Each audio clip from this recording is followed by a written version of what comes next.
Wishing you all a very happy Republic Day.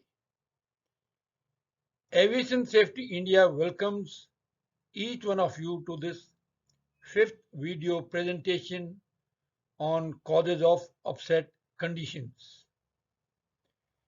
During this video, various factors leading to upset conditions will be discussed.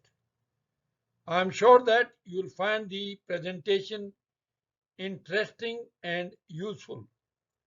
So let's move to the presentation.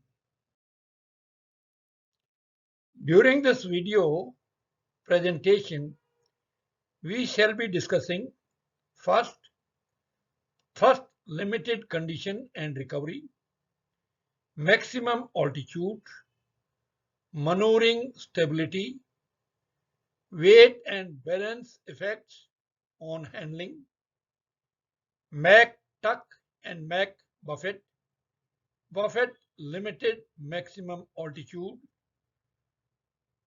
use of anti-ice on performance, in-flight icing stall margins, weather conditions, and primary flight display airspeed indications.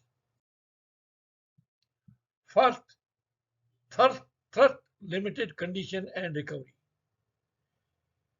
Most jet transport airplanes are thrust limited rather than low speed buffet limited at altitude, especially in a turn. Hence, it is imperative that crews are aware of outside temperature and thrust available.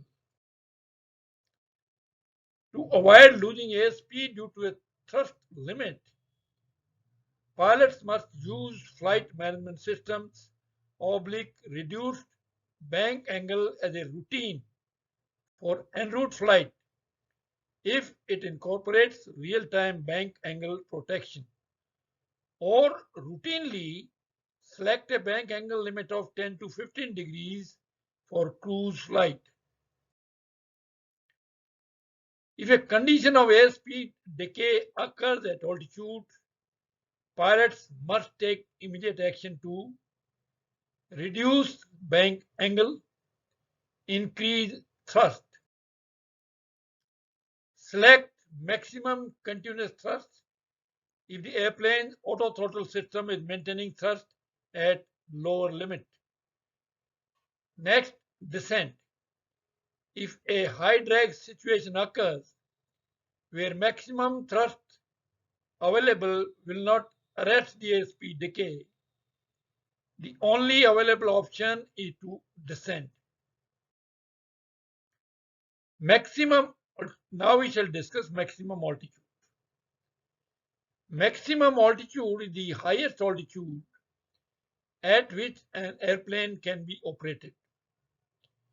In today's modern airplanes, it is determined by three basic characteristics which are unique to each airplane model. Maximum certified altitude, that is structural, that is determined during certification and is usually set by the pressurization load limits on the fuselage.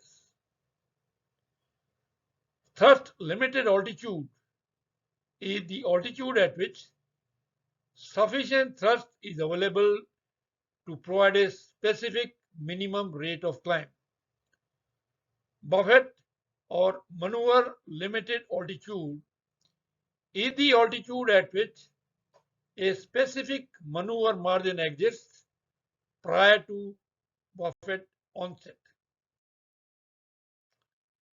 The danger in operating near these ceilings is the potential for the speed and angle of attack to change due to turbulence or environmental factors that lead to a slowdown or stall and subsequent high altitude upset.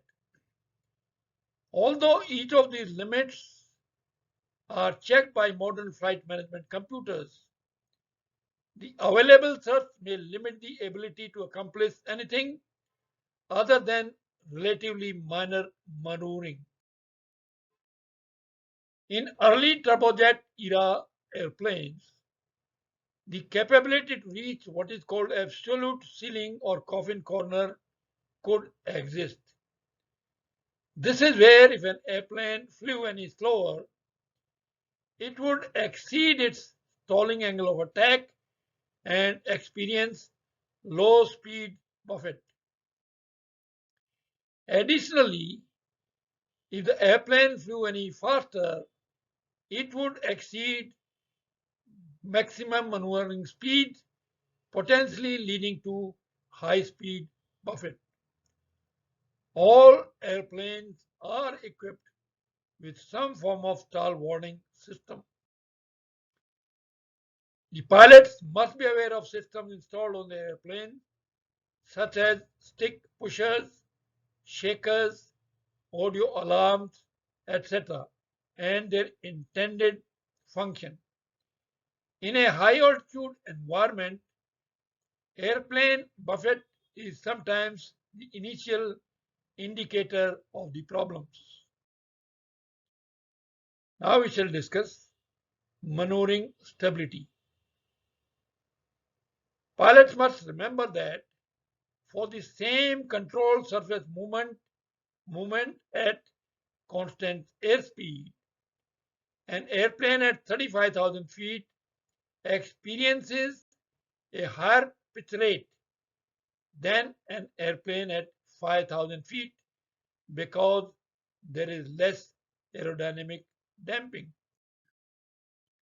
Therefore, the change in angle of attack is greater, creating more lift and a high load factor.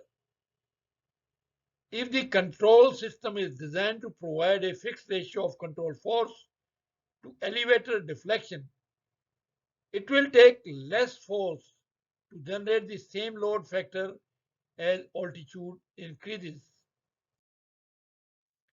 An additional effect is that for a given attitude change, the change in rate of climb is proportional to the true airspeed. Thus, for an attitude change of for 500 feet per minute at 290 knots indicated airspeed at sea level, the same change in attitude at 290 knots indicated airspeed, that is 490 knots true airspeed at 35,000 feet, would be almost 900 feet per minute. This characteristic is essentially true for small attitude changes, such as the kind used to hold altitude. It is also why smooth and small control inputs are required at high altitude, particularly when disconnecting the autopilot. It is imperative for the pilots to not overreact with large and drastic inputs. There is no need to take quick drastic action or immediately disconnect a correctly functioning autopilot. Pilots should smoothly adjust pitch and oblique or power to reduce speed should an overspeed occur. Maneuver margin decreases significantly as the pilot approaches maximum altitude.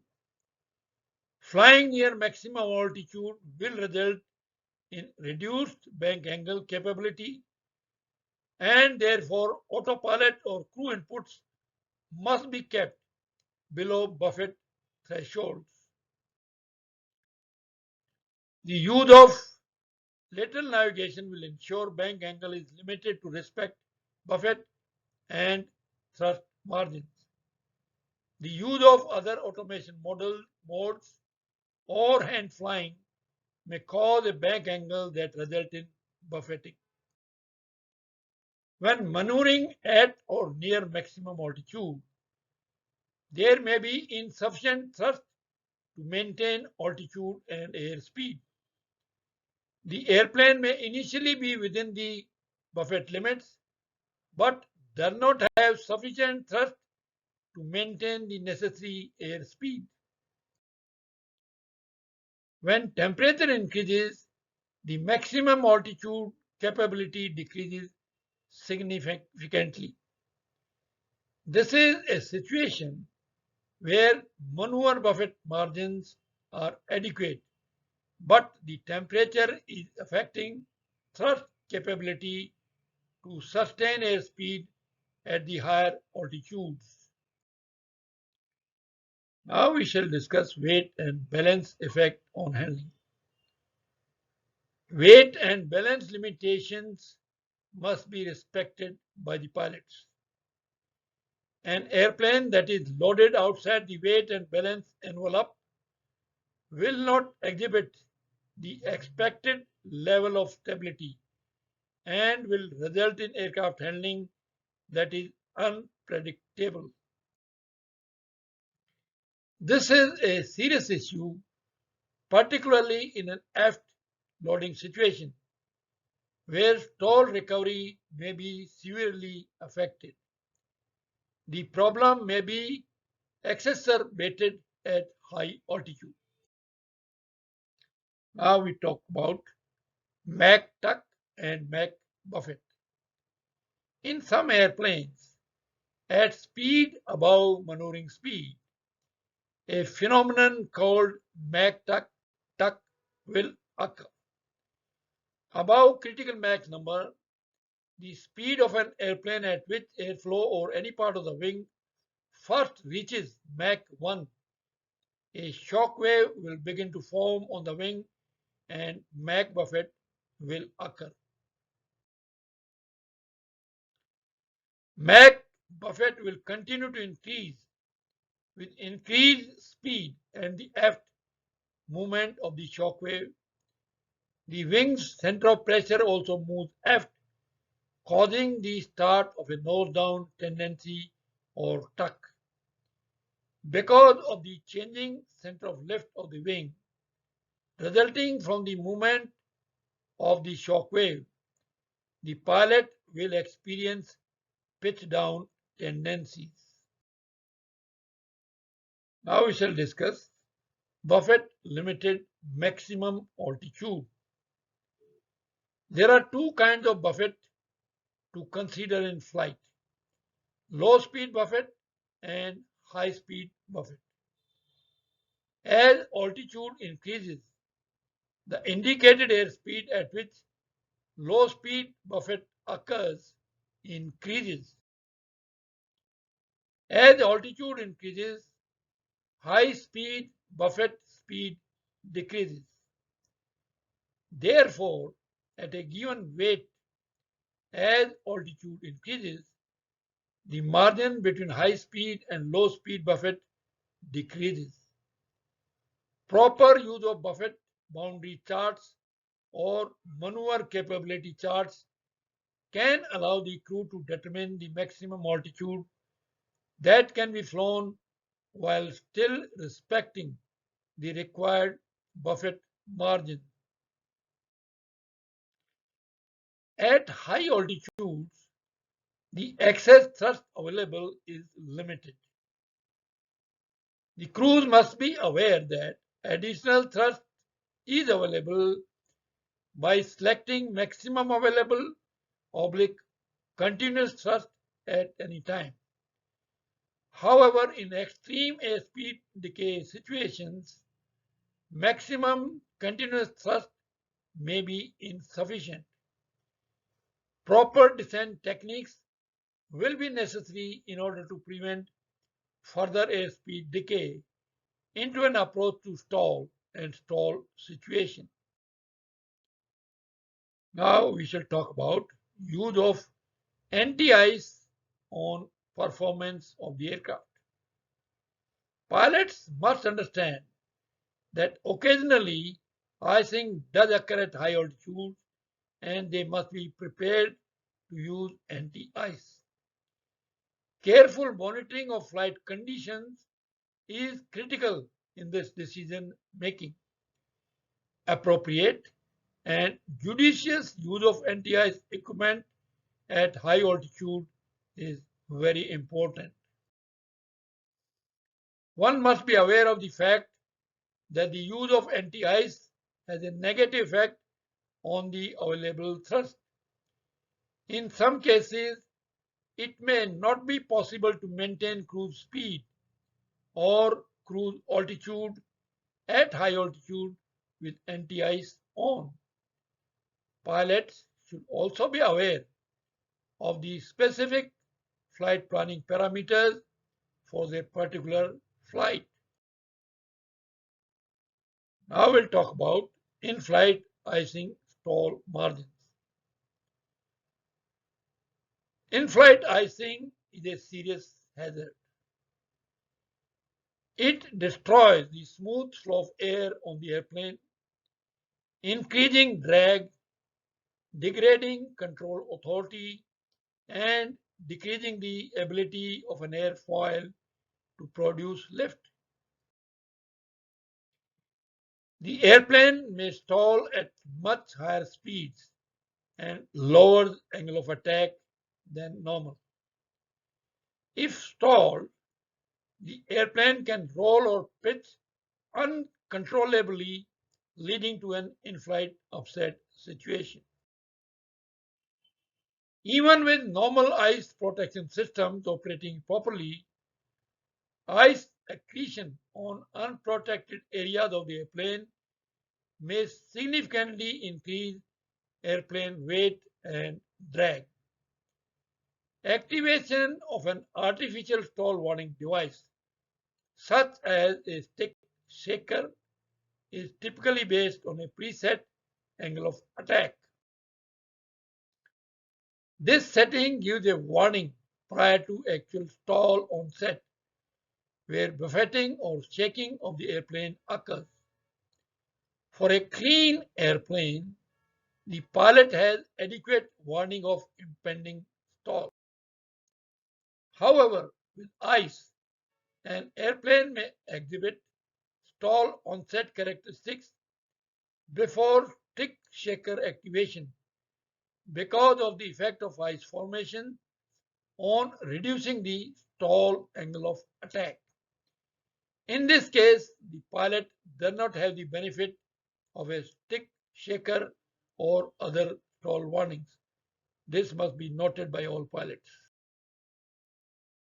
Flight crews must be especially wary of automation during icing encounters. Autopilot and autothrottles can mask the effects of airframe icing, and this can contribute to ultimate loss of control. Pilots have been surprised when the autopilot automatically disconnected with the airplane on the brink of a stall.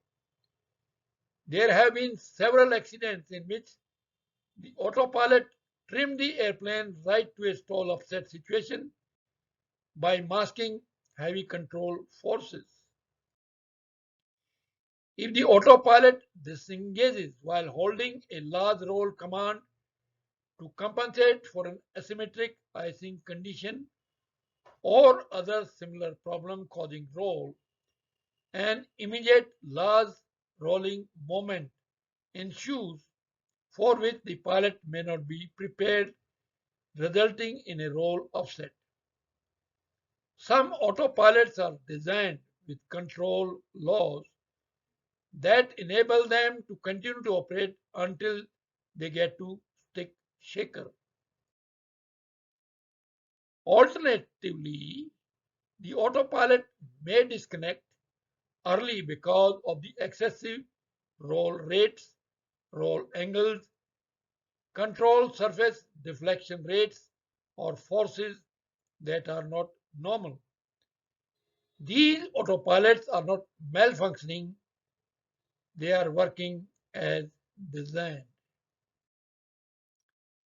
Now we shall discuss how weather conditions can lead to upset conditions. High altitude weather can cause favorable conditions for upsets. Thunderstorms, clear air turbulence, icing are examples of significant weather that pilots should take into consideration while carrying out flight planning. Careful review of forecasts, significant weather charts, turbulence plots are key elements in avoiding conditions that could lead to an upset. Once established in cruise flight, the prudent crew will update weather information for the destination and en route. By comparing the updated information to the pre-flight planning and briefing, the crew can more accurately determine if the forecast charts are accurate. Trends of increasing turbulence should be noted and, if possible, avoided. Avoiding areas of potential turbulence will reduce the risk of an upset. Now we shall discuss primary flight display airspeed indications. Modern airplanes that are equipped with a primary flight display provide information that will help maintain a safe airspeed margin between the low and high speed limits. Most of these airplanes have an indication of airspeed trending. This is important because these displays do not indicate if adequate thrust is available at that altitude to maintain the current airspeed. Older airplanes have charts in the performance section that depict adequate speed ranges for a given altitude and weight. During cruise at high altitude, the autopilot will be engaged with the pitch in an altitude hold mode and the throttle in a speed mode. However, it is possible that due to changing conditions, that is increasing temperature, mountain wave, etc., or poor planning, an airplane could be thrust limited and not be able to maintain the desired altitude and oblique or airspeed. Regardless, the airplane's automatic control system will try to maintain this altitude by increasing thrust to its selected limit. When the thrust is at the maximum limit, the pitch may continue to increase to maintain altitude and the airspeed then continue to decay. The only option in such situation is to descend. The pilot's action should be to pitch down and increase the airspeed while being in an automation mode that keeps the throttle at maximum thrust. If the autopilot is still engaged, select a lower altitude and use an appropriate mode to descend. However, if the aircraft is not responding quickly enough, pilots must take over manually. Pilots must assess the rate at which vertical speed and airspeed increase is occurring to make this determination. This does not imply that aggressive control inputs are necessary. The autopilot can then be re-engaged once the airplane is in a stable descent and the commanded speed has been re-established. Pilots should not attempt to override the autopilot. It is always better to disconnect it before making a manual control input. The consequences of using vertical speed at high altitude must be clearly understood. Most auto flight systems have the same logic of prioritizing flight path parameters. The fundamental aspect of energy management is to manage speed by either elevator or with thrust. When using the vertical speed mode of the autoflight system, airplane speed is normally controlled by thrust. If a too high vertical descent rate is selected, the auto throttle will reduce thrust to idle and the airspeed will start to increase above the commanded airspeed. The reverse situation can occur with considerable risk if an excessive climb rate is selected. In that case, if the thrust available is less than the thrust required for that selected vertical speed rate, the commanded speed will not be able to hold and the speed decay will result. On some airplanes, improper use of vertical speed can result in speed loss and eventually a stall. Pilots must understand the limits of the airplane when selecting vertical modes. As a general guideline, the vertical speed should not be used for climbing at high altitude. Reduced thrust available at high altitudes means that speed should be controlled through pitch and not with thrust. Vertical speed can be used for descent. However, selecting excessive vertical speed can result in airspeed increases into an overspeed condition. We are indeed grateful to you, ladies and gentlemen, for sparing your precious time to watch this video presentation on causes of upset conditions. I am sure that now, after watching this video, you are better informed and will be confident enough to handle any upset conditions. Wishing you all safe and happy flying and many happy landings. Jai Hind.